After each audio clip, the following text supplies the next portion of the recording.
Howdy folks, just wanted to take a closer look at the L-sit and ways that you can progress in a measurable way and make sure that your form is looking real good in terms of quality and also in terms of your measurable performance or kind of measurable indicators that you're doing it the right way, working towards doing it just on the ground with no equipment. So first, if I was starting from absolute zero, I would work on the edge of a bench where my feet are blocked from getting tucked too far back. So I am working towards fully extended legs.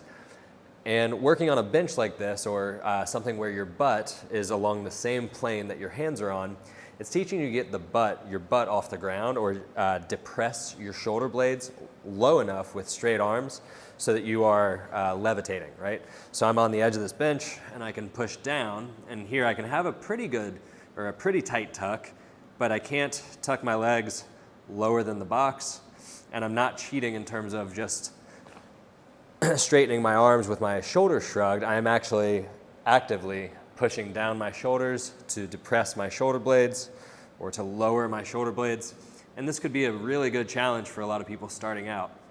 And so you can continue with this really ad infinitum, right? You could keep on going until you can just extend your legs. And so that would look like this, right?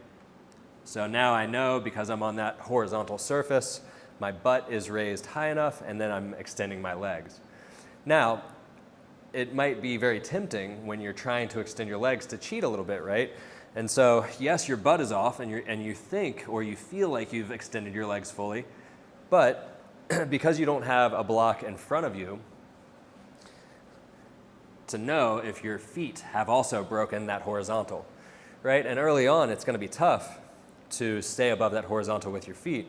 So you can start to have a gauge of how close to above horizontal your feet are by doing then. Once you have your scapular depression figured out, then you can come to the ground on a raised surface. So this could be parallettes, this could be push-up bars, where eventually, right, you might have, if you're doing push-up bars or something, you might eventually have something under your heels, or you might just gradually remove the layers of elevation that you have. So now I know that I can depress my shoulder blades, my scapula low enough so that my butt has broken horizontal, and then now I have a challenge in terms of keeping my feet, right? Early on it might look like this, where I'm trying just to keep my feet off the floor, and I'm not breaking horizontal yet, but over time, as these things are feeling easier, as these L-sits are feeling easier, right? Now I have a tougher standard and a tougher standard and a tougher standard until I'm on the floor.